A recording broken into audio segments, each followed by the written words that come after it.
I want to thank everybody for coming. This is a difficult time for all of us. Many of us are homebound in ways that we never have been before, and there's a lot of uncertainty. So I have to keep letting people in from the waiting room. But anyway, there's so much uncertainty going on in the world right now, and I just wanted to find a way to connect with people. I'm a social person, socially awkward, but social. I need people in my life, and the best way to connect with people is through telling stories and hearing their stories. And I've found a really great storytelling community here in Boston and made some really good friends there. And my wife and I, Kim, who's muted right now, we've been wanting to do something under the Doing It in Public name for quite a while. We actually had an idea about 2 years ago to do a podcast kind of dealing with kind of people's sexual evolution, but with a storytelling component as well. And we ultimately realized that we are not really up for doing a podcast. It's a lot of work, a lot of expense. But then we'd also thought about maybe doing a storytelling series under the name Doing in Public. So now this is kind of the debut of our Doing in the Public storytelling series under quarantine here. And it's really a time of great fear, but I think being together here, there's almost 50 of us together right now. We're not alone, and there's a lot of people out there that want to connect through telling their stories. So, I came to the idea of doing this. I was, looking for all my quarantine reading, and I picked up a copy of the Decameron by Boccaccio, which was written in the 14th century after or during the plague. And it dealt with 10 friends who had quarantined themselves outside of Florence during this terrible plague. And the 10 people decided that they were going to spend 10 days telling 10 stories, 10 stories each day. And I thought, well, what a great idea to have us come together and have 10 different storytellers. Now, we have 9 tonight. Initially, I was going to have another teller, but she was unable to tell us because her husband is a doctor and has gotten very ill. And I realized that in the same way that people sometimes leave an empty seat for those who are no longer with us, I think as long as this series goes, I would always leave an empty space. So it's intended for 10 people, but we'll always have 9 tellers so that it reflects the people who are unable to be here because of various things that are happening in the world right now. So I think we're ready to get started. We've got a whole bunch of good storytellers here. And I'm going to introduce our first teller. We're going to have 5 tellers and then a short 5-minute break. And then we're going to have 4 more tellers. And also, as far as applause, since we're going to have our mics off, we can all do the ASL style of applause, which I think is really a good way to do it. So we can acknowledge these tellers. So first teller is Bart Thompson. Bart is a firm believer in the power of storytelling. Well, there's a typo in here. Hold on a second. He thinks our individual experiences may indeed be unique. The resulting feelings are universal. He believes that in sharing our fears, these fears are halved. In sharing our joys, they are doubled. That is really good. Bart is the founder of the Now Listen Here storytelling series, which is based in his adopted hometown of Dorchester, where he lives with his wife, Emily, and his cat, Ayla. So everyone give a round of ASL applause to Bart Thompson. Hi, everybody. Thanks for tuning in. This is my first virtual storytelling opportunity. So, of course, I love looking at myself on screen. So this is great. Fantastic. All right. So about 12 years ago, I was working for a promotions company and living with my first girlfriend. It wasn't my first girlfriend ever, but it was the first time that I lived with a girlfriend. And things that flame burned hot and fast. And I think I was trying to count one day. It was 99 days that we were living together from beginning until the day I moved out. And about 6 weeks into 2 months maybe into living together, we broke up. And it was within about 15 minutes that I realized that it was a mistake, that I shouldn't have broken up with her. And I tried at every opportunity to convince her that we should stay together. And her mom had just coincidentally been planning to come visit, and she was a pleasant woman. So we said, sure. But we were not going to discuss the relationship while her mother was visiting. because that's just more uncomfort than we really needed. So her mom's there for like 5 days. And over those 5 days, I feel this urgency to work things out again and do everything I could to kind of fix the mistake that I had made to no avail. And I really needed to have like one last stand, one last chance for me to speak with her and to just tell her that I know I made a mistake and that things are going to work out. And so her mom's in town, and she tells us that she's leaving Sunday afternoon, which is great because it's Saturday when she tells us this. So I know that my window of opportunity is coming soon. I just need to be prepared.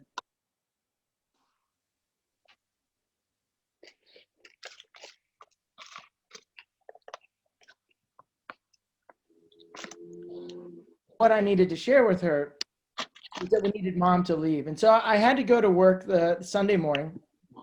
I get up, I go meet my coworker, we get our materials together, and we're doing promotions. So it includes going out to a location and sharing with people, you know, the materials that we have for our product, which happen to be Dunkin' Donuts. So what I haven't told you yet is that our materials include me dressing in a 6-foot tall coffee cup. Now, I am 29 years old, way too late in life to be working as a coffee cup. It is very clear to me that that I've made a series of poor decisions to get me to this place. Both yeses when I should have said no, no when I should have said yes. And this is all coming to a head here. So we're at the location, which is a Little League opening in Warren, Rhode Island. We pull up in our Dunkin' Donuts van. And I step into the back of it so that I can change into my 6-foot tall coffee cup. In a van that was clearly not meant for a 5-foot tall coffee cup, let alone 6. And I bang my head against the ceiling as I'm getting prepared to jump out. Now I know that once the costume goes on, that I can hit a switch, and I am prepared to give everybody the best goddamn coffee cup experience they've ever had in their lives. And this day is going to be no different. No matter what is going on at home, I am going to blow these people away with my coffee cup abilities. And because it's a Little League opening, I know that my target audience is there. I open the back door of the van and I hop out, and to my delight, and perhaps theirs, there are several looks to be like 6, 7, 8-year-olds. And now they are the perfect crowd because they are not quite sure if the coffee cup is real or not real. And frankly, they don't really care. They want high fives. And I don't know about you, but when your soul is down and you need to pick me up, nothing does more to restore that than a good old fashioned high five. And these kids are ready. And I got my hands out like I'm walking through a darkened maze. And they're high-fiving me left and right. My spirit is pouring through the armpits of this coffee cup costume, which, by the way, I cannot see out of. I can only see through the armpits themselves. I can't see through the face of it because it's painted over. And with any sunlight, there is no chance of me getting down a pathway, a street, without somebody guiding me. So I get some high fives, and I move around the corner a little farther. And the 6 and 7-year-olds are gone. I've worn out that crowd. And what's remaining now are the worst of the worst, the 12 and 13-year-olds of the world, because they know that whoever is in that costume is full of shit. And they don't care how they let you know. They are going to make it known. And I go for a high five, and what I feel behind me is a foot to the ass. Now, I don't know the best way to deal with that situation, but the wrong way to deal with it is to spin around real quick to see who did it, because then everybody's in on the game. And no matter what the rules are, I lose that one. Now, thankfully, there is a parade that is part of these festivities, which means that we can move away from this group of 12 and 13-year-olds. And when I say parade, I'm being liberal. They stop traffic on this 2-block town and have us walk in a line with a team. So in front of me, there's a team of 11-year-olds. Behind me somehow are the team of 12-year-olds. And my handler, my supervisor, who is by far 5 years younger than me at this point, again, the product of poor decision making is nowhere to be seen. Now, I don't know where he's at. I don't know what he's doing. All I know is that I can occasionally feel a foot to the ass behind me and a coach laughing, kindly telling the students the baseball players not to kick me, but in a way that kind of lets them know that if I don't see it, it's okay. Now, I have started to really, really question what I've done to get to this point. I see a parent who is standing off to the side of this parade, and I go to get a high five because it's the high fives from a little while ago are worn off completely, and my soul again is crushed. So I go over to somebody and I put my hand up, the international sign for, give me some love. And it is though they have, like I'm an apparition that is visible to nobody who could care. And this woman looks right through my cup sole and denies me the high five. At that point, my body reacts in a way I didn't believe possible.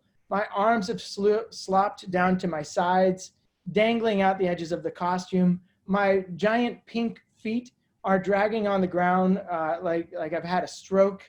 I am now quietly sobbing inside this costume, and we're only halfway to the baseball field. I work my way up to get down the street. I have no choice. I am blocked by a team behind me who wants to literally kick the can down the road. And in front of me is what I hope is salvation, and that being the truck to go home. But there's a ways to go yet. I get to the field, and my boss hands me a bunch of Dunkin' Donuts, Red Sox schedules that all I need to do is hand these out to the parents there. And they are welcoming these Red Sox schedules because there's coupons inside. Who doesn't want a coupon to Dunks? And I start handing a few of these out. And as with each one, it's like a mini high five. I get a little more boost, like, we're going to get through this. I'm going to be okay.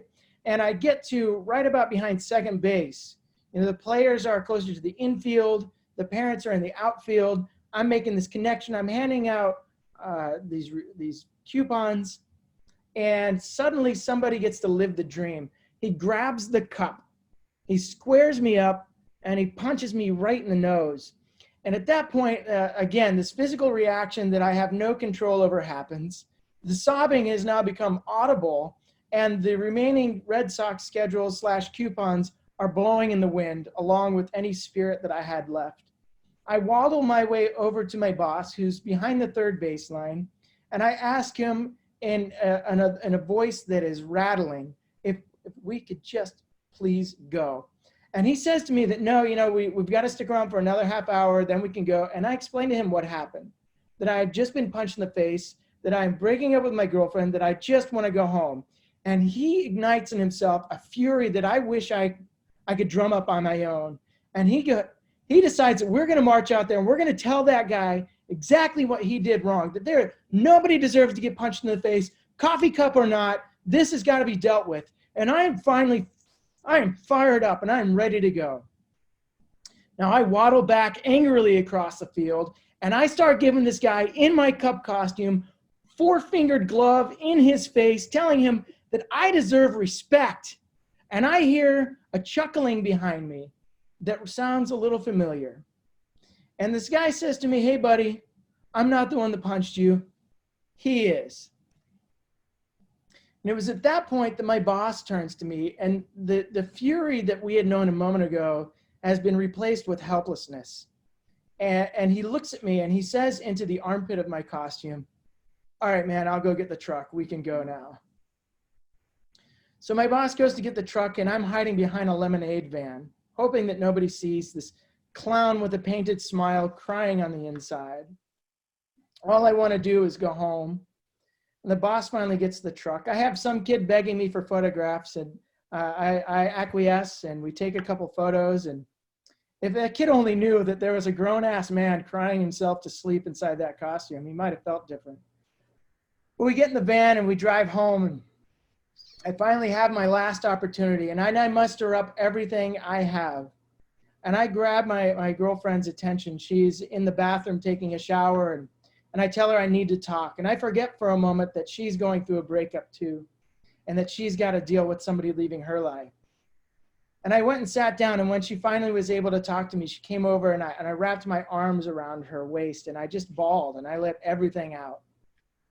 And I told her that I was sorry and that I was wrong. And that I wish we had a chance to solve this one more time. And she goes to pat me on the shoulder. And it's not the kind of pat on the back that says, we're going to be fine, we're going to get through this. It's the kind of pat on my back that says, you're going to be all right someday. Thank you. I know. That was awesome. We're clapping here in Braintree, the two of us. That was really good. Thank you so much, Bart. I love that. We also have one person watching us on Facebook Live, so there's an extra viewer here. So our next storyteller is awesome and weird. Angela Sawyer is a professional, nice lady, very artsy, who normally runs a weekly,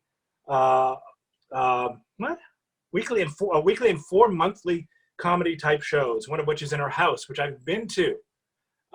She also plays horrible music no one likes and is grieving the loss of her Google Calendar. And before Angela starts, I just want to request that everyone keep their mics on mute. I think everyone did in the last half of Bart's story, but there's a little bit of ambient noise prior to that. But that was pretty good. So let's welcome Angela. Hi, you guys. It's really, really nice to talk to you. Thanks for being here. It's very nice to see a bunch of faces, even though we're all stuck at home. It feels nice to be here. Glad that you guys are around. I want to tell you a story about the weirdest job that I've ever had. You can probably see from my background that I like weird underground things. I used to make a living writing about music back in the 90s. And at one point, I had a job writing about music for a newspaper in Cleveland. And the only thing that is weird about that is that I had never been to Cleveland. I was living here in Boston the whole time. What happened is a guy that I knew called me up and he told me that he wanted me to write for him. And I was confused because he knew that I wasn't anywhere near where he lived. And he was like, no, I'll send you CDs in the mail and you can write them up and send me the text and I'll print it in the paper. And that was weird, but I wasn't in a position to turn down money. So I said yes. And I thought that he was going to send me strange little underground bands that not too many people had heard of, because that's what we both knew each other from. But then when packages arrived, I got packages in the mail of just like Billy Joel CDs and James Taylor CDs that I had seen everywhere before. And I didn't know what to say about them. So I put on my thinking cap. I tried really hard. I was like, someone is depending on me. I got to get this together.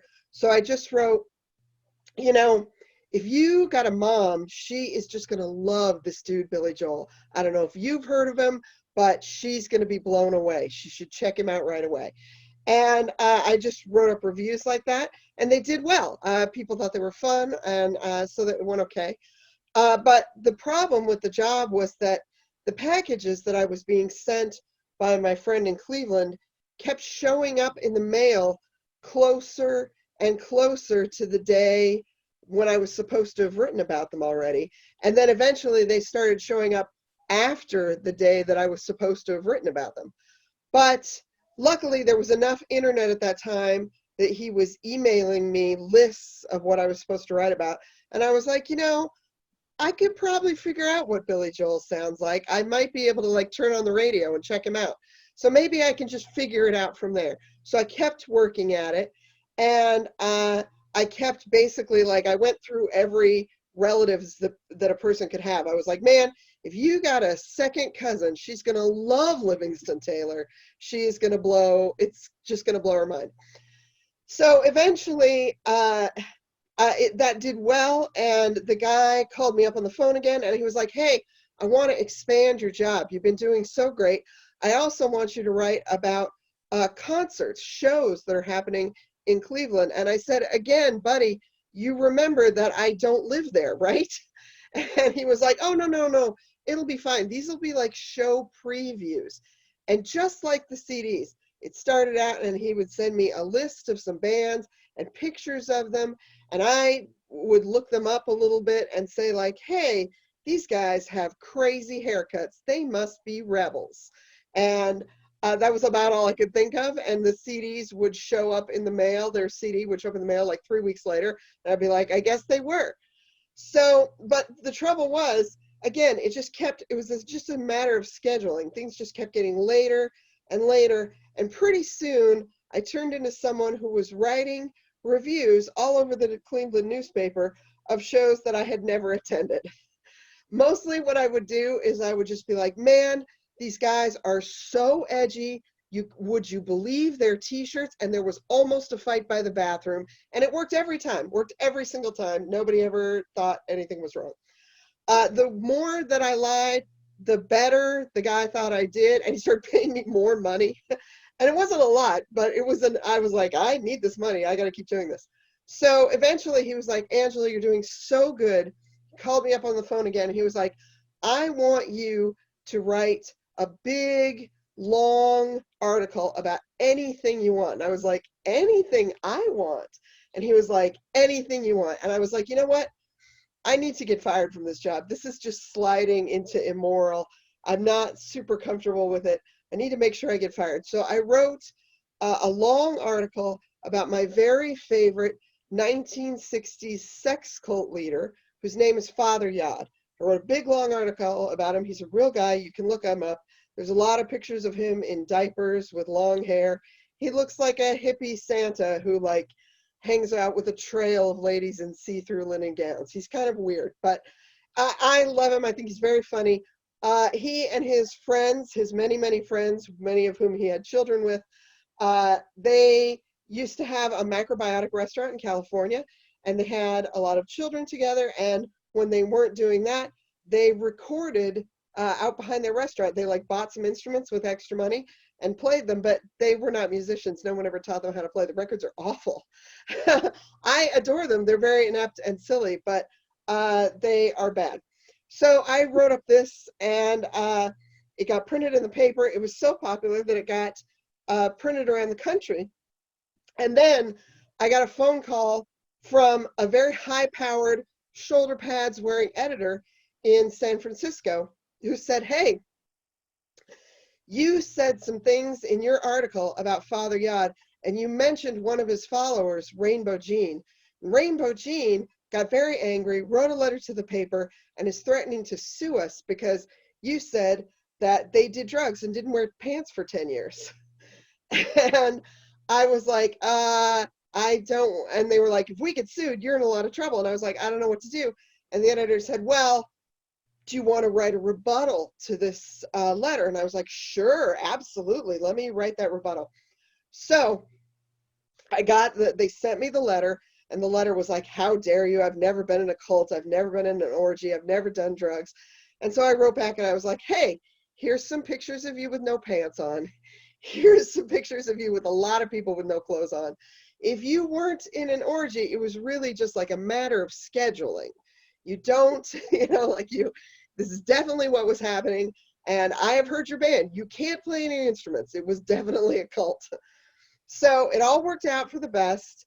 The epilogue is that a few years after that, a band that I was in, a little hardcore band, we were a very weird little band where we screamed a lot and went, bah, bah, bah, bah, jumped around on stage. We finally toured, and I got to go to Cleveland for the very first time.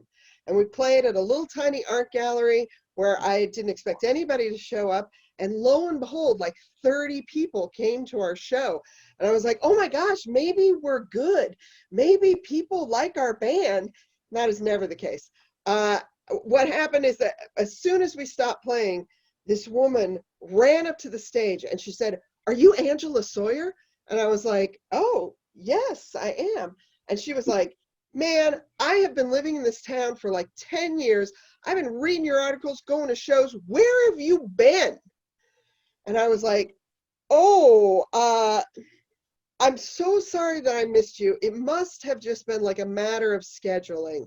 I don't know how we confused each other, but gotta go now. And I came right back home to Boston. Thanks, guys. All right, that was awesome. I love that story. Thank you, Angela. That was great. Next up is Kim Kuntz. Kim is a mother, a wife, a sister, an aunt, a friend, and a storyteller. She's been telling stories for 2 years and loves the harmony and openness she's found in the storytelling community. She is currently a project manager for Adventure Philanthropy Foundation in Boston and getting her master's degree from Northeastern University. Kim also enjoys weightlifting, running, complaining about the red line, coaxing her 2 teen daughters out of their bedrooms to socialize with the family, and explaining to her husband, which is me, why he can't get a pug. Anyway, let's give a round of applause to Kim. She's gonna have to hold. You're gonna have to hold this phone here because people are also watching on Facebook. Oh, I have to do that while. How am I supposed to use my hands when I do Figure this? it out. Okay, wait. So now I have to do it like this. See, people are watching. You got 6 people watching. People are watching. Hi, everybody. I'm so glad we're doing. Oh. Okay. So, am I doing it? Okay. You're in. I was sitting in the darkened room at my doctor's office, staring in that grainy black and white image on the screen, and I could see it, the little fluttering heartbeats. And I was so happy and excited because I knew everything it had taken to get to that point. And as I left the doctor's office that day, clutching that ultrasound photo in my hand, I could not wait to get home and tell my husband all about it, even though he was not the father of that child. But then again, I wasn't the mother of that child. Deciding to become a surrogate was not an easy decision for my husband and I. We talked about it a lot, thought about all of the ramifications that could happen through surrogacy, what it would mean for our family, what it would mean physically, emotionally, just what would our friends and family say. But after a lot of discussions, we decided that it was something worthwhile that we wanted to do. So I contacted a surrogacy agency, filled out a 2,324-page application. We were matched with this lovely couple. They met us, met our children. We all got along and decided that we wanted to move forward with the process. So it started. There was medical testing, psychological testing, contract negotiations, everything from how many embryos they would implant, who would be in the delivery room, how much contact you'd have after the baby's born, if you'll pump milk for them after the baby's born, anything you can think of under the sun. So we completed all that, dotted all the I's, crossed the T's, and proceeded to prepare my body for implantation, which mainly consists of giving myself 2 shots a day. One was just a little teeny tiny needle, and every morning I'd wake up and squeeze my belly fat and give myself a shot in the stomach. And the second, much more pleasant shot was with a horse needle in my ass, which my husband at the time was tasked with doing. And I know there were some days he just really got a little bit of joy getting to give me that shot in the ass. So after about a month, went to the hospital for implantation, got there, put my legs up in the stirrups, and they implanted 3 viable embryos and told me to come back in a week, which I did some blood tests, and a few hours later, I got that call. Congratulations, you are pregnant. And up until that point, my husband and I had decided that we weren't going to tell people we were going through the process. We figured if there was no pregnancy, there was no reason that we had to tell anybody. But here we were, I was pregnant, and we had to start letting people know what was happening. And inevitably, the question that would come up would be, why? Why would you decide to do this, to put yourself through this, your family through this? And the answer I always had for them was, well, why wouldn't I? My husband and I were lucky and blessed enough to have 2 beautiful young little girls. And we always joked, it was so easy for us. We always joked that we just looked at each other and I got pregnant, because that's really all it took. But here was this couple, through no fault of their own, weren't able to have that experience. Here was this couple who 3 times were actually able to get pregnant, and 3 times at the 19-week mark lost their baby. So if I could do something, anything, to help them have that same joy and amazing experience of becoming parents, I wanted to do it. And I had prepared myself for the whole process, for the implantation process, for what it would be like to be pregnant with someone else's child, for getting to know that baby as it grew inside me. And I had prepared myself for what I know would be that difficult moment when the baby was born. And I would have to hand it over to its parents after having bonded with it through 9 months. But I also knew that the joy that it would bring them would take care of any temporary pain that I felt in giving it to its parents.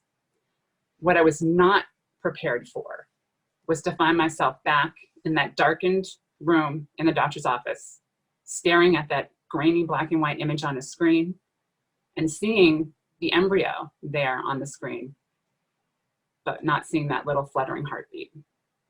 And I was not prepared to have to call and tell the parents that yet again, they lost another child.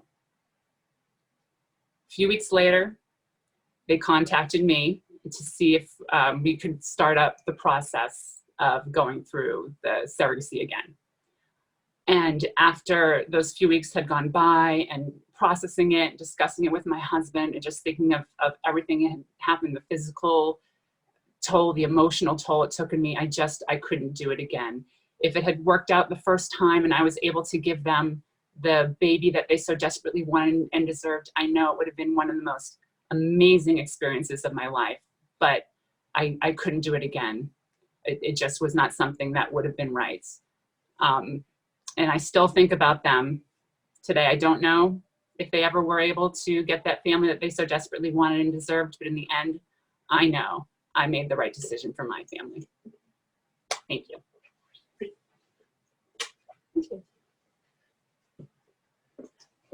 All right, that was awesome. All right, I'm excited.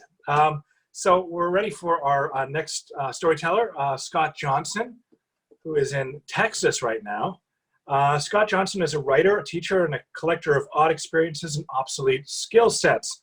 He's the author of 16 published books, all in the horror genre, holds an MFA from Emerson College, and is an all-around creepy little...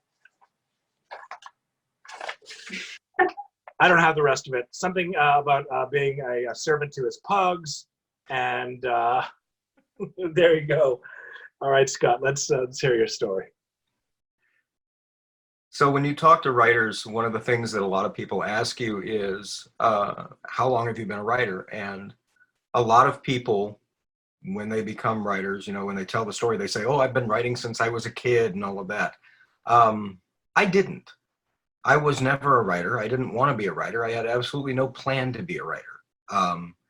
I wanted to be a veterinarian. I wanted to be, like every other little kid in the world, I wanted to be a secret agent. I wanted to be a fireman. I wanted to be an actor. I wanted to be all kinds of things, but a writer was never one of them. And when I was growing up, I was in Boy Scouts. I'm an Eagle Scout, by the way. I was always that guy that told stories around the campfire. But I never really thought that I would be a writer, ever. I went to the American Academy of Dramatic Arts in Los Angeles, and I wanted to be an actor. I came a whisker away from being a professional stuntman, but a writer was just not something that I wanted to do. So I went to college at Texas State University, and while I was there, I ran out of financial aid, as will happen. And which is why it took me 13 years from the day I graduated high school to the day that I got my bachelor's degree. And as a way to make the world work for me, I got a full-time gig working at the college as a technician. One of the big perks of the job was that I could take one class every semester until I graduated. I don't know if you've ever tried taking one class every semester in a seemingly unending litany of classes, but it's kind of depressing to do. But that was what I did. And one particular semester, I needed a class, and the only class that fit my schedule was a writer's workshop class. Now, for those of you that have never been in a writer's workshop, I know a lot of us have, but for those of you that have never been in a writer's workshop, the way it works is this. You write your short story, the professor copies it, hands it out to everybody in the class, and then everybody in the class goes home, marks it up, and they come back the next day and they tell you how much you suck. So my first short story that I ever even tried to write, my first short story was about a guy who woke up in the middle of the night and found out his entire family had been butchered. And I handed it in and I sent it out. And keep in mind, this isn't a literary fiction program, so you can guess about how well that went over. So I handed the story in, and the next class period I came back and nobody wanted to sit next to me for some reason. And I thought, wow, that's really a great reaction. I hadn't thought of that. I wonder if I could do it again. So my second story that I wrote, and this is the second time I ever even tried to write a story, it was about a guy who beat up a mime in Central Park. And then mimes come out of everywhere and grab him and drag him under Central Park to mime court, where he is turned into a mime and sentenced to life in the invisible box. And that became my first professionally published piece. And I went, you have got to be kidding me. This kind of crap has been floating around in my head all this time and people will pay me for this? I wonder if I could write a whole book. Now, at the time, I was living in a house that had some questionable things happening in it. The house was reputed to be haunted, and so I decided that it would be a good idea for me to write a haunted house story. Why not? You know, they say write what you know, and I have always been a creepy little dude. So I wrote a story, and it was called An American Haunting, and it took me 3 months to write it. And when it was done, 5 months later, it got picked up by a traditional publisher. And I went, you've got to be kidding me. People like this? And it's not that I'm that good, it's that I'm insanely lucky. I found the right publisher at the right time. And so that's what I've been doing for this ever since, is every time I think about a story, I think, I wonder if I could do that. I wonder what if I could do this. And I've been a writer ever since. So here we are, here I am 16 books later. And all of it because of simple happenstance. I showed up to a class because that's the only thing that would fit my schedule. And that's my story. Thanks. All right, thank you, Scott. That is great. I should mention that Scott was my student in the graduate program at Emerson, and his writing is amazing. And for those of you who don't know, he just found out recently that his novel is going to be published. And also, it's Scott's birthday today, so raise a glass to him. We're the same age now. All right, we're going to have our last storyteller before the break. It's Julie Baker, one of my very favorite people. Not just my favorite storyteller, but one of my very favorite people. Julie Baker is a storytelling evangelist. She loves being part of the storytelling community and enjoys encouraging newbies to come up to the mic. She often hosts mass mouth events and appears on Stories from the Stage. She volunteers and tells stories and sometimes wins at the Boston area Moth Story Slams. And she co-produces open mics and teaches storytelling for Now Listen Here. Julie believes the world would be a much better place if we all listened to each other's stories. I don't think any truer words have ever been said. Julie Baker, take it away. Most people who know me would describe me as a nice person. Kind, loving, definitely not a sociopath. But 20 years ago, I launched a serious, intense, targeted campaign to make my boss believe that she was losing her mind. In my defense, she was an awful person and a worse boss. She used to make people cry, secretaries, temps. She yelled and screamed and slammed doors. She would slam the door so hard that if you shared a wall with her, all the stuff would fall off the shelf. She would take credit for your work right in front of you, counting on the fact that you would never speak up to her. She liked to blindside people in meetings where you would ask, is there any preparation I should do for this meeting? And she'd say, oh no, you're just there to listen. And then you'd be in the meeting and there'd be all these bigwigs and people from the outside world. And she'd say, Julie, why don't you tell people about this project that you literally just learned about, what your plan is to promote it in the community? And I would look like a deer in headlights and I'd have to figure it out. And maybe most seriously of all, she was disgusting. She would sit in closed door meetings in the summertime and pick her feet. She would put her foot on her lap and pick between her toes, and it was disgusting. She was also a hypochondriac, and she diagnosed herself with carpal tunnel syndrome.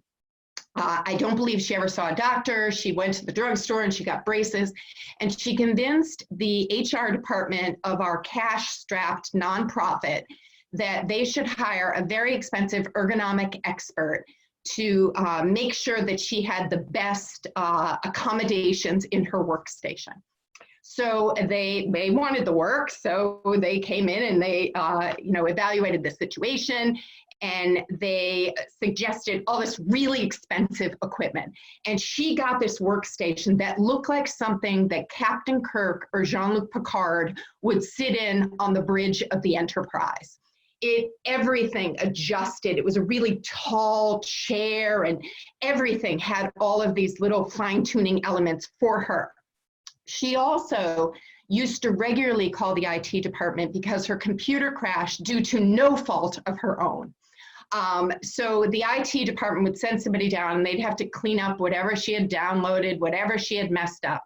She was a very small woman. She, not small, but short. She was 5'2", and they sent down an IT guy who was 6'4".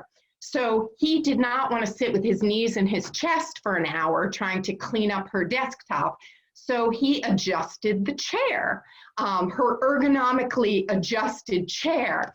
When she came back to her office, instead of being grateful that he had fixed everything she had screwed up, she started screaming at the top of her lungs about how her ergonomically workstation had been altered, and it was a problem. She insisted that the secretary make a sign in like 24-point font, all caps, that was taped to the back of this space chair that said, this workstation has been adjusted for the specific ergonomic needs of its user. Do not touch, exclamation point, exclamation point. I got an idea. I was feeling very powerless at this point. I didn't know how to speak up for myself. I didn't know how to make boundaries. I didn't know how to say to someone in authority, hey, maybe we could talk about that interaction. I knew none of that. I was powerless. So I looked at her shared Outlook calendar, and when she was away from her office for an hour, I snuck into her office, I closed the door, and I set to work. And first, it was just subtle. I just raised the seat up a little bit, and I lowered the wrist part of her chair. And then I went in my office and I waited. And when she came back, she did not disappoint. She started screaming about how someone was in her workstation. She sounded like Mama Bear on Cinderella. Someone's been laying in my bed. And I loved it, and I felt empowered. I just felt all this joy. So every time she would piss me off, she would make another temp cry. I would go in and make adjustments and then wait. When she would diet, which she was always doing, she would insist that everybody else would have to accommodate her latest food plan. When she quit eating candy, there could be no candy in the entire department. You couldn't have candy in your office. And when we had a baby shower for someone in the office, we had a tradition of having cake. She said, no, we were going to have fruit salad, and we would put candles in the fruit salad. That's when I really went to town. I went into her office and I decided that asymmetry was the key. So I would raise up the right elbow and I would lower the left wrist.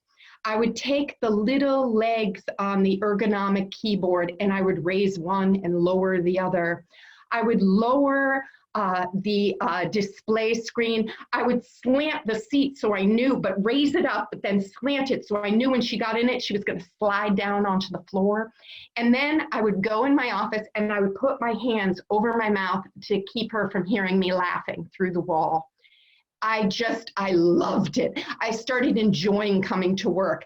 It was just amazing. I didn't know how to stand up for her myself, but I knew how to make her crazy. Then I got pregnant. And as I started to feel this life growing inside of me, I needed to do it less and less. I was feeling empowered by my motherhood and all of that. And I just thought, you know, maybe I don't need to do this every time. I would do it every now and then. Then I went into labor. The day I went into labor, I called my then husband and I had him come in and he's taking me to the hospital. And I go into her office to tell her I'm leaving on maternity leave. And this is it, I'm gone. And she does what she always does. She has her back to the door. And if you say, excuse me, she would hold up her finger, like, please wait. And she would keep doing what she's doing. And I said, excuse me. And she held up her finger again. And finally I said, I'm leaving. And she whips around in her seat and she goes, well, I hope that you have luck. I hope you have an easier time than my cousin. She was in labor for 72 hours, and then they gave her an emergency C-section, and they split her from stem to stern. I stood there, and I knew that I could get away with saying anything I wanted. I knew I could say, what the fuck is wrong with you? This is not the thing you say to a first-time mother in labor. But I realized that it didn't matter, and that she didn't matter. And I went on maternity leave. Eventually, I learned that I deserved more and I got a new job. A couple of years ago, I was on the phone with a friend from that time who I worked with, and I referred to the gaslighting of this boss. And she was shocked. Apparently, I had never told anybody I worked with about this year-long campaign. And because I'm not a sociopath, she couldn't believe it. She kept saying, would you do that now? I mean, you wouldn't do that now, would you? And I knew that she wanted to hear absolutely not. And the best that I could do was, maybe. Thank you.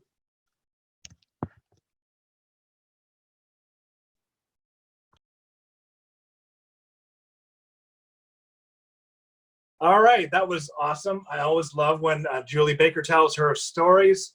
So we just had 5 great stories. We're going to take about a 5-minute break, but please don't go anywhere. Just have a drink or take a pee or whatever you need to do. We're going to come back and have 4 more really good stories. There's about 50 of us watching on the Zoom thing and about anywhere between 5 and 8 watching on Facebook right now. So we have a pretty good audience here. So take 5 minutes. Please come back. We have some amazing stories coming up, and we'll see you in 5 minutes.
Video, unmute, start video.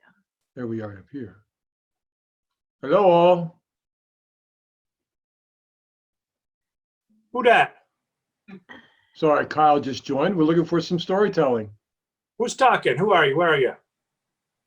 Kyle Torno, welcome. How you doing, John? Good. We're taking a break right now. Wait, where are you at? Are you the person who messaged me before? Nope, I just joined, so I can mute myself to listen. Yeah, we're gonna mute when it goes on. Where are you? Where are you right now, geographically? We are in Reading, Massachusetts. Oh, nice. I'm in Braintree, which sucks, but anyway. Where is he? Braintree. Yeah, we're gonna start up in a couple more minutes. So grab yourself a drink and then put yourself on mute. And we got 4 more really good storytellers coming up. We got 2 drinks here. Cheers. I wish I had another one, but I have to leave the room, and I'm not allowed to leave the room for another 4 weeks. So. All right, thank you. I'm going to send some invites to some friends. Thank you. Sounds great. Cheers.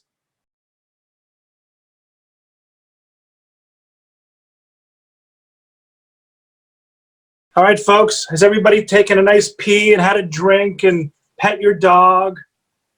If anyone has a dog, please hold your dog where we can see it on camera, because I do not have a dog, and I envy those of you who have dogs right now. So again, I want to thank all the storytellers. This came together pretty quickly, and I think it's really important for us to be together in this time of social distancing. And there's no reason that we need to feel more isolated. In fact, I think we can feel more connected to people. Technology is really a blessing here. And so it's nice that all of us are sitting around this virtual fire together, sharing stories. So our next storyteller is Mark Madral. He's a computer programmer who lives in Littleton, Mass. with his wife, Jen. He got into storytelling about 7 years ago when he ran out of relatives who hadn't heard that one before. So if everyone could give ASL a round of applause to Mark, we are ready to go. Okay. So I'm lying on this gurney, and the shock that had been protecting me for the last few hours is starting to wear off. The pain is no longer just going straight to voicemail. On the bench next to me, there's 2 middle-aged women, and they are bragging about whose son has hurt himself worse. And I just want to say, could you please just shut up? Because my right arm has been turned into a T-square. And because I'm 13, they can't treat me until some adult shows up to sign off for it. And my mom, when she got the call, she freaked out.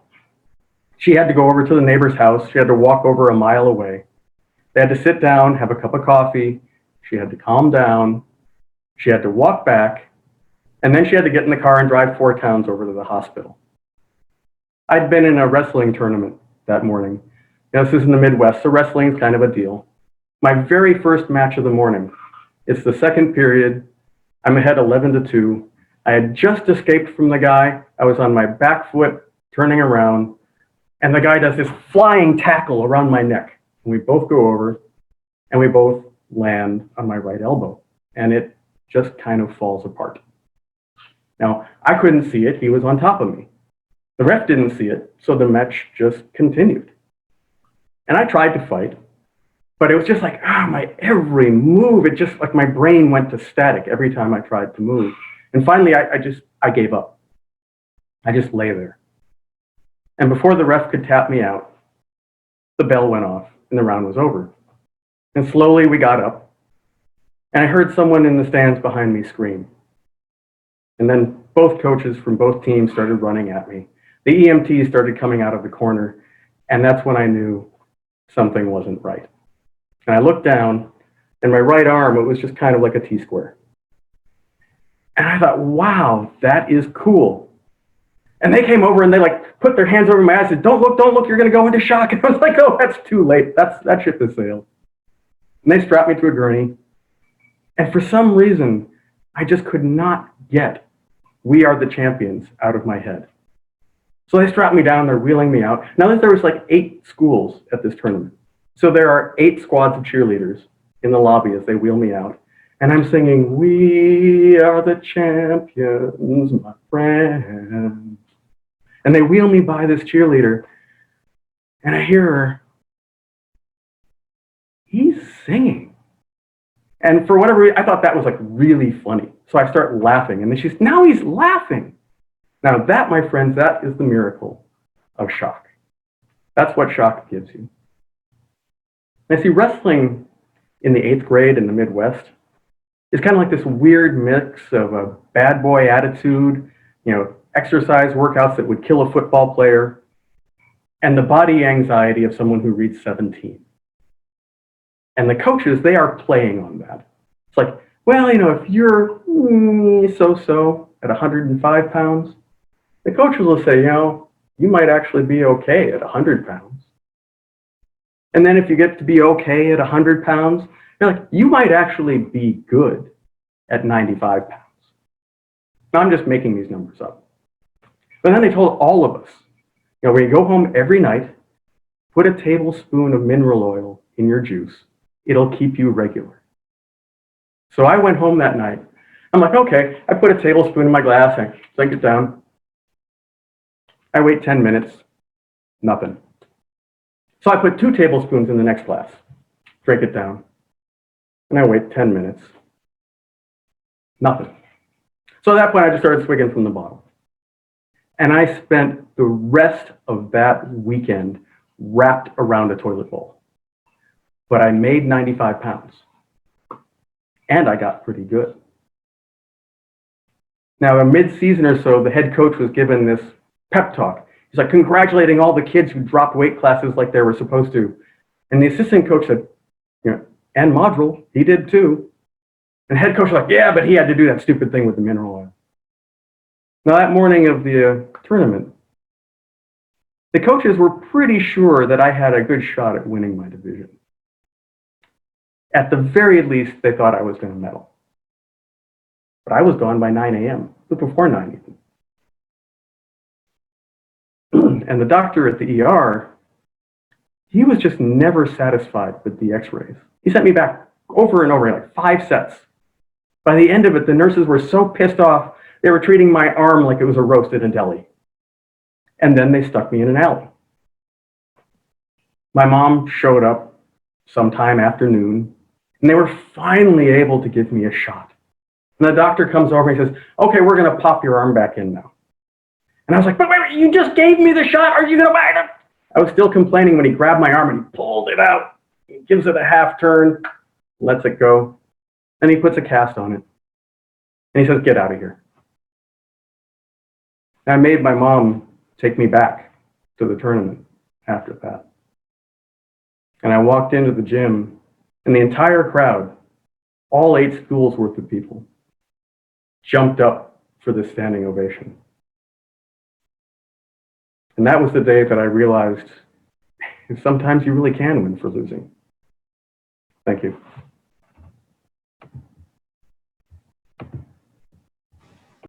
That is awesome. Thank you so much. Thank you, Mark. We have about 8 people watching on Facebook right now and about 50 people watching here. So we got a pretty good crowd here tonight. We have 3 more storytellers. Next up is Cora Waring.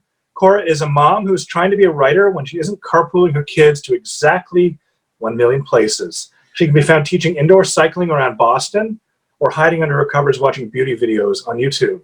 Watching the application of fake eyelashes brings her immense calm. Cora, take it away. Hey guys. Can you hear me? Yes? Okay. So it's a random weekday morning in the summer, and I am running around like an idiot because I am trying to set up the perfect play date at the pool for my oldest daughter, Marin, who is 4. I need this play date to be perfect because we have just moved to a new townhouse in a brand new town, and Marin is really not taking it very well.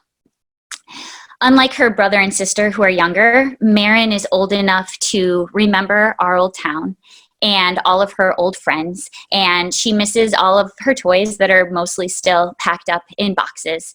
And as her mom, I just hate to see her sad. And so to make her feel better, I say, you know what? When one of your friends drives out from Hoboken, then we will take them to the townhouse community pool, and you can all have a play date together. And my daughter clings to this promise so hard. Every morning she wakes up and says, "Mom, is today the day of my special play date in the pool?" And what I don't tell her is that I'm actually having a really hard time getting anyone to say yes to my invitations because it's the East Coast in the summertime, which means that people have disappeared down the shore or off to summer camp. But I keep pestering and I keep pestering, and finally I get Katie's mom to agree to drive out. I think it's because I told her we had a pool. So now it's the day of the play date, and my daughter is just off the walls excited. And then there's a knock on the door, and it's Katie and her mom and her little sister, and we don't waste any time. We get everything together, we walk out of the townhouse, we cross the street to the pool. And as we're walking up, I can see the lifeguard standing there at the gate. And as soon as he sees us coming, he says, "I'm sorry, a kid had an accident in the pool and it's closed." And immediately, I can just feel the disappointment from everybody behind me. And I know I have to think fast. So I say, "Don't worry, we just joined the fitness club down the street and they have a pool, so we'll just go there." So now we're at the super bougie fitness pool down the street, which cost me $75 in guest passes to get into. But all I can think is, okay, I just need to deliver this perfect play date that I promised to my kid. So now we're at the super bougie pool, and it's great because it's bigger and better than our townhouse community pool, and there's so many people here, and Marin and Katie are off swimming, and Katie's mom and I keep trying to have a conversation, but it's kind of impossible because we're also trying to make sure that our toddlers don't drown on our watch. And for like 5 minutes, everything is perfect, just the way I wanted it.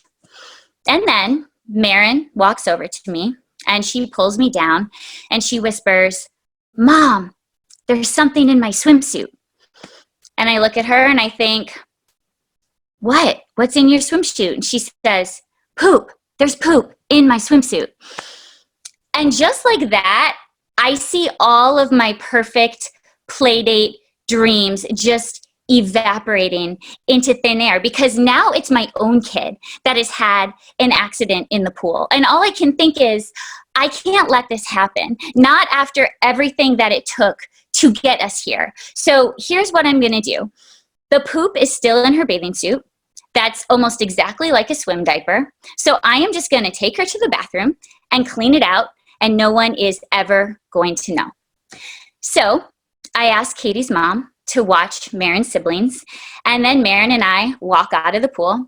And because I am walking behind my daughter, I can see that it looks like there is a golf ball bouncing in the bottom of her bathing suit. And yes, admittedly, it looks a little bit strange, but I just keep telling myself, you're being paranoid, no one is paying attention to what you're doing, it's fine. And I actually believe this. Right up until the moment where the golf ball that is poop actually falls out of my daughter's bathing suit and rolls across the concrete and comes to a stop in front of the lifeguard stand. Now, I know at this point a lot of people would have thrown in the towel, but don't you worry, not me. I just kept telling myself everything is fine. Nobody is paying attention to this. We are fine. I go get a napkin from the snack bar. I pick up the piece of poop. I throw it in the garbage can as nonchalantly as I can, and we just continue on our way to the bathroom. When we come back, I can see that the big mushroom in the pool that is spraying water is off, and all of the people are out of the pool. And even now, I'm still in denial. I'm still telling myself, maybe there's a chance that this was not my kid. Like, you know, they do shut down the pool the last 10 minutes of every hour. Maybe I just have no idea what time it is. And in the meantime, my daughter Marin sees that the pool is closed and she's furious. So she goes marching up to the edge and she's stamping her foot and she's saying, "The pool is closed? Are you kidding me? I just got here." And in the meantime, I feel a tap on my shoulder. I turn around and it's the lifeguard. And the lifeguard says, "Listen, so we know it was your kid who pooped in the pool." And I think about denying it for a second, but then I just fold like origami and I say, "Yes, I'm so sorry. I just thought it was in her swimsuit."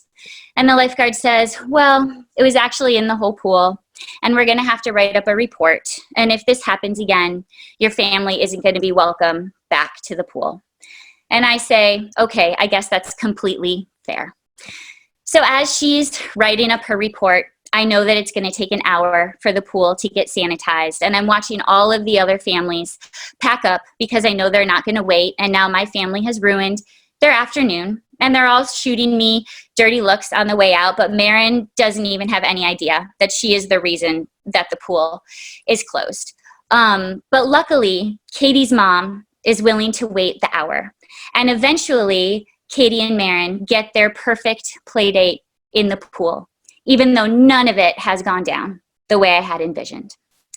So when everything is done, we come home, Katie's family leaves, I put my kids down for a nap, and then I just sit in this pool of mortification as it dawns on me that I am not going to be able to control my way through every aspect of my kids' lives, because at some point the universe is just going to throw some poop in our pool, and I'm going to have to learn how to deal with it instead of just pretending that it's not there.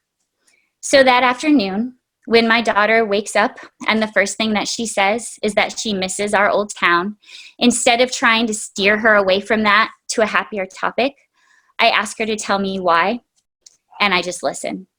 Thank you.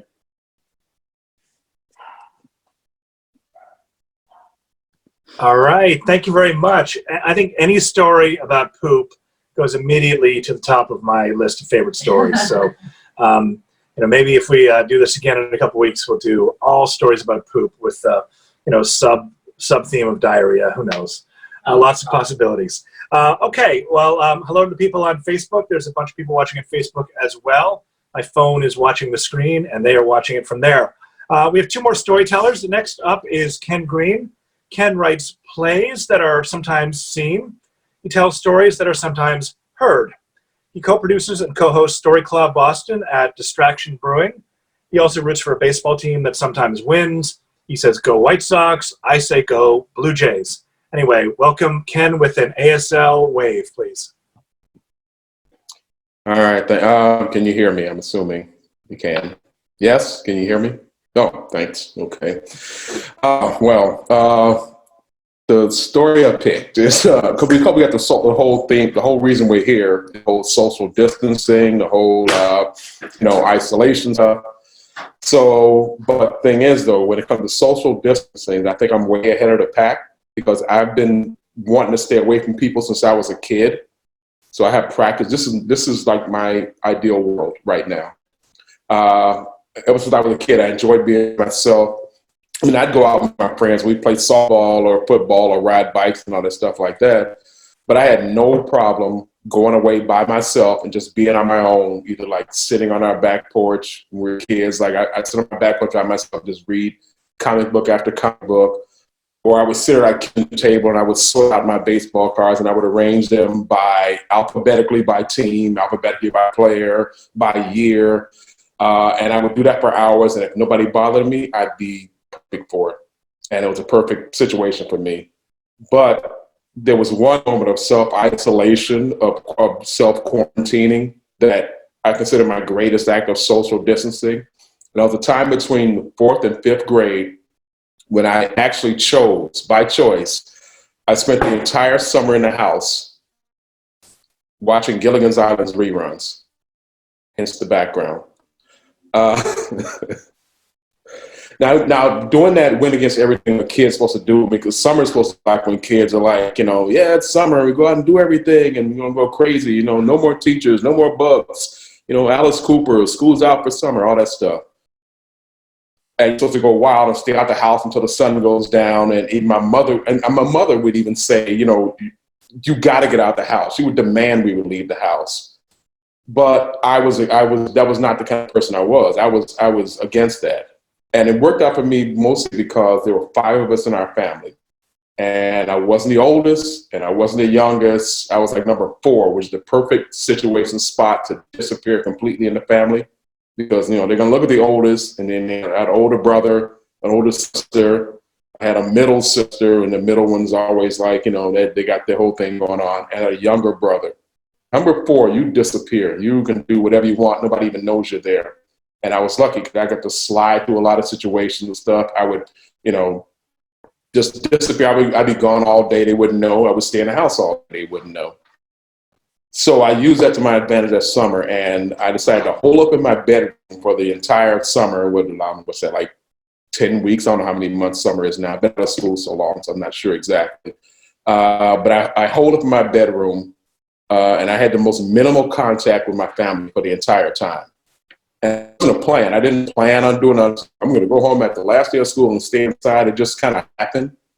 Because like the first few days of summer, I went outside with my friends and we did stuff. And we do this all the time. We ride bikes or whatever like that. And then I realized one day, I'm like, it's a summer. I can do whatever I want.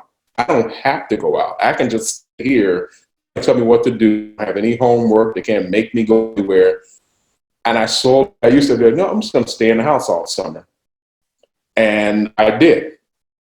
I'd up in the morning, get up early in the morning, I had my own room, stick my head out the door. I'd walk into the kitchen, get a bowl of cereal, head back to my room where I'd just sit out front. I had a little black and white 10-inch TV in my room. And I would just sit there and that was my day.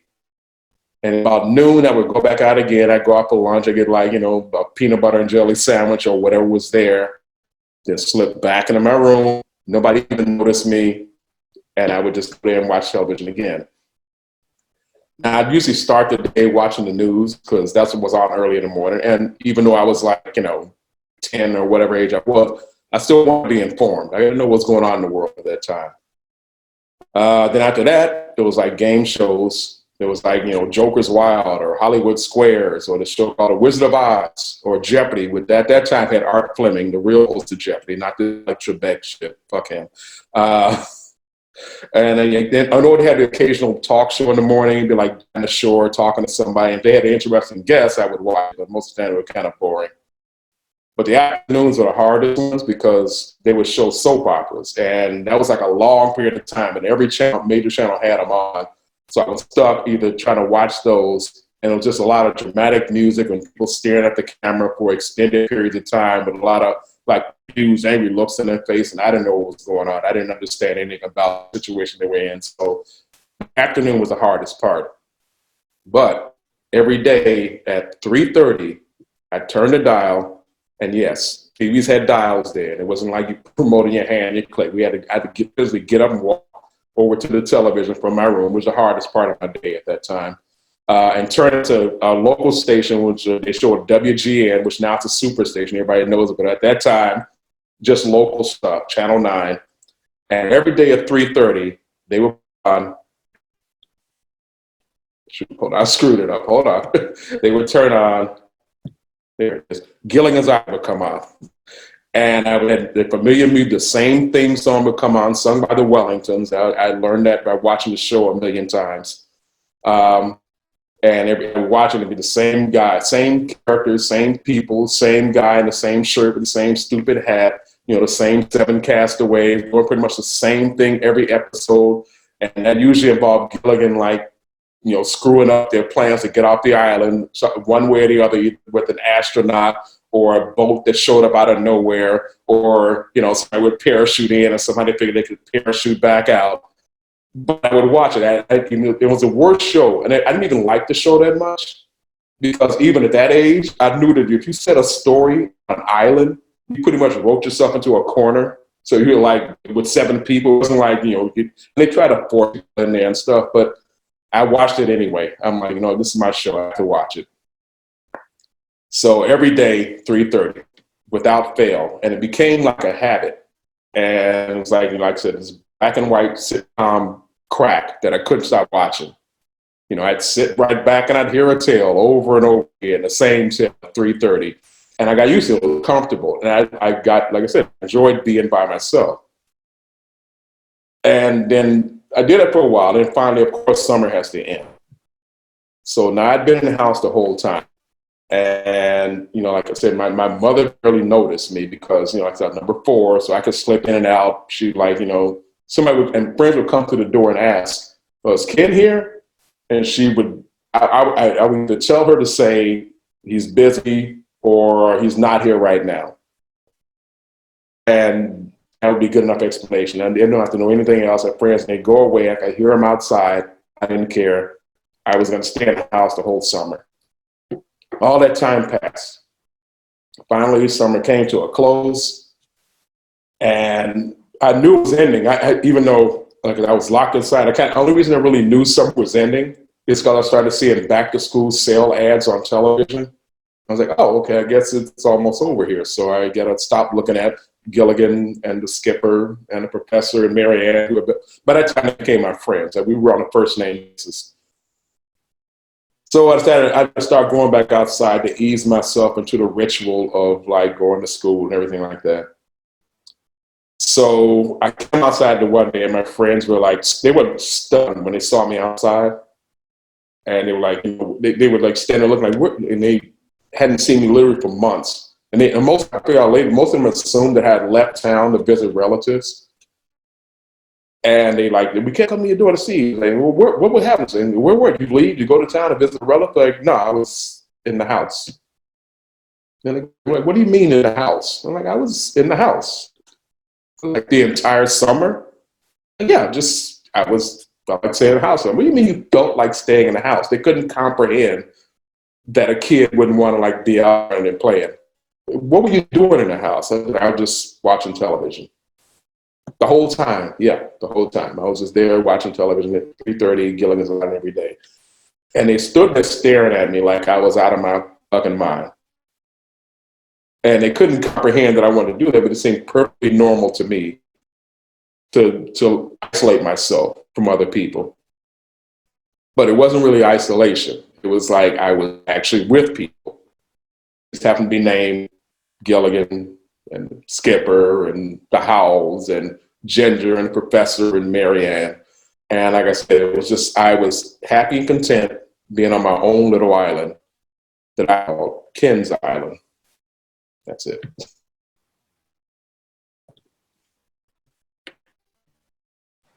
All right. Thank you very much, Ken. I love that. I used to stay up till 3 o'clock in the morning when I was in high school and watching TV, sleep till 2 o'clock, start watching TV again once the soap operas went off.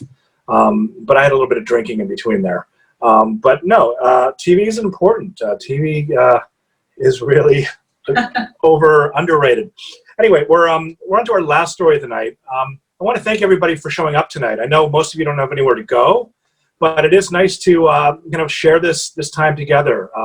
It's very stressful for many of us to the unknown of what's going on, the isolation, and I can think of no better balm than storytelling. And boy, do we have a storyteller to finish the show. Mathew Dix is an elementary school teacher, columnist, and author of several novels, including Memoirs of an Imaginary Friend and 21 Truths About Love, as well as the nonfiction title Storyworthy: Engage, Teach, Persuade, and Change Your Life Through the Power of Storytelling, a book that I have and plan to use when I eventually get around to trying to propose a storytelling class at Emerson. Mathew is a 46-time Moth Story Slam champion, 6-time Grand Slam champion whose stories have been featured on the Moth Radio Hour and This American Life. He's the founder of Speak Up, a Hartford-based storytelling organization. And I should say, Mathew, I have been stalking your Twitter, and the way that you channel my rage towards the president is much appreciated. So thank you for that. You're doing good work.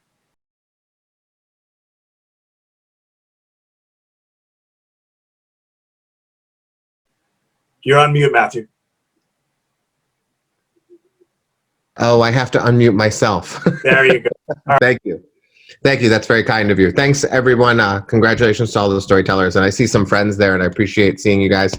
Sorry we can't be here together, but let's try to make this the best it can be. So here I go. I'm sitting at my desk in my 5th grade classroom. It's the first day of the school year, and Jack Murphy approaches. Jack is this 5th grader. He's got floppy hair. He puts his hands right down on my desk, leans in, and says, "I'm going to be the best personal assistant you've ever had in your life." And I have to tell Jack that this is not going to happen. First of all, I haven't even hired him for this job yet. I haven't even told him this job exists. He apparently has heard about this job from previous 5th graders, but I haven't announced this in any way. This is hubris beyond belief. This is a classroom that only has room for one enormously arrogant person, and that is me. I am the arrogance in this room, and Jack has now spoiled his chance of even becoming personal assistant. But he can't become the greatest personal assistant of all time, because the greatest personal assistant of all time is Michael McGinnis. About 6 years ago, Mike was in my class. I hired him as personal assistant, and right away he became so far better than any personal assistant I had ever had that he is insurmountable. He started calling me sir right away, which I took great fondness in. I just thought it was amazing that when he was my student, he called me Mr. Dix, but when he was filling the role of personal assistant, he called me sir. I thought Your Majesty might be a better choice, but I thought it would make everyone feel a little weird in the room, so sir was amazing. He took on jobs that I didn't ask him to take on. Kids would take a spelling test. I'd put it on the desk. I'd come back to the desk 2 hours later to check on the spelling test. It was already graded. He had somehow managed to abscond with it and score it and then leave it behind. I have a stage built into my classroom so we can do theater, and underneath the stage is where all the 5th grade teachers store their belongings. And I always send the personal assistant under the stage to pull the things out because it's dirty and dark and there might be spiders. I don't want to go under there. So I send small children under instead. And so like day 3, Michael realized he was going to be under this stage a lot. So he reorganized everything. He took it all out. He interviewed all the 5th grade teachers. He found out what we used the most. He drew a map of where everything was under it, and he positioned it based upon the frequency of use. It was incredible. There was a day during indoor recess when I walked over to the round table, and Mike had 4 girls sitting at the table, and he was teaching them Texas Hold'em. I will never forget it. He's holding 2 4s in his hand, and he tells the girls, he goes, "This is a pocket pair. It's only 4s, but it's still a pocket pair." The principal walked in as he was teaching Texas Hold'em, and the principal said, "You're teaching poker in your classroom?" And I said, "No, Michael McGinnis is teaching poker in the classroom. I have nothing to do with it." Michael was astounding in every way. There's no way that Jack has a chance in hell of ever superseding Michael. But he hands in a good application, and it comes with references from other students in other classrooms, which I don't expect, but he goes ahead and does. And he has a great interview. And even though I don't want to hire this arrogant little boy, I hire him anyway. He becomes my personal assistant, the one I'm going to rely on to basically do anything I don't want to do at any time. And I have to admit that Jack is good. He's not Michael McGinnis level, but he is the kind of kid who just watches me carefully and sort of anticipates what I need. So I prank kids all the time. I'm constantly doing terrible things to them to make the day memorable. So like on a day when I want to take a kid's desk and put it on the front lawn so that they can't find their desk, and then they realize they have to go sit on the front lawn for 5 minutes, Jack like distracts the kid so I can get the desk outside. He's really good at sort of just knowing what I need at the moment I need it, but still not Michael McGinnis level. But as the year goes on, Jack starts to really annoy me because every day he comes to me and he says, "Okay, what can I do now?" He's desperate to be recognized as the greatest personal assistant.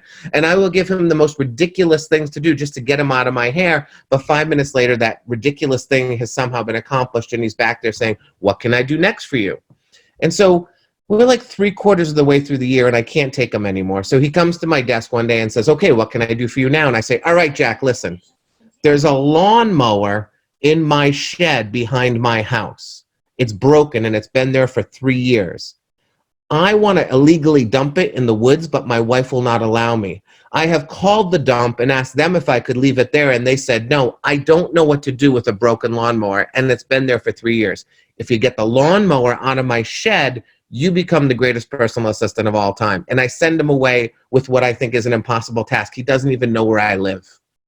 And so exactly 1 day later, he walks into the classroom and he sits down at my desk and he puts 3 pieces of paper in front of me. And he says, "All right, this first guy right here, I know you don't like using the phone," which is true because Jack takes all phone calls now at this point. He says, "I know you don't like using the phone, but if you're willing to call this guy and arrange a time, he will come and pick up your lawnmower and pay you $100. And then he points at the second paper, and as he does, I look down at the paper. He's gone on Craigslist, something that has not even occurred to me. He has gone to Craigslist and found people who take lawnmowers away from other people's houses and pay you to do it. So he tells me the second guy, you're going to have to text him and arrange a time, but he will leave $50 in your mailbox and pick up your lawnmower. He said the third one, you can just text him and say, I have a lawnmower, leave the address, leave it on the lawn. Eventually he'll come. You don't have to actually have any communication, but you won't get any money. And I sit there and I can't believe it.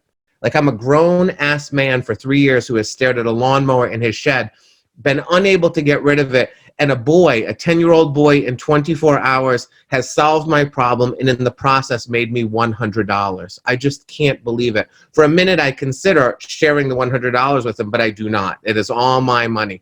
But in return for this miraculous and unbelievable accomplishment, I declare Jack Murphy to be the greatest personal assistant of all time, surpassing the great Michael McGinnis. And in times like this, when I look at the world and I see a multitude of adults failing to do their job, and I see a world in crisis in so many ways because people have not taken the actions that needed to be taken and are still not doing the things that need to be done, and I start to lose faith. I start to lose faith in this place that we live and the people around me. Every time I feel that way, and it's a lot these days, I think about Jack Murphy. I think about how he's now 20 years old, and so he probably just got kicked out of his college for the rest of the semester, but Jack and a lot of other people like Jack, young people probably, they're problem solvers. They can get rid of lawnmowers and they can earn their teachers $100, and I think they can save the world.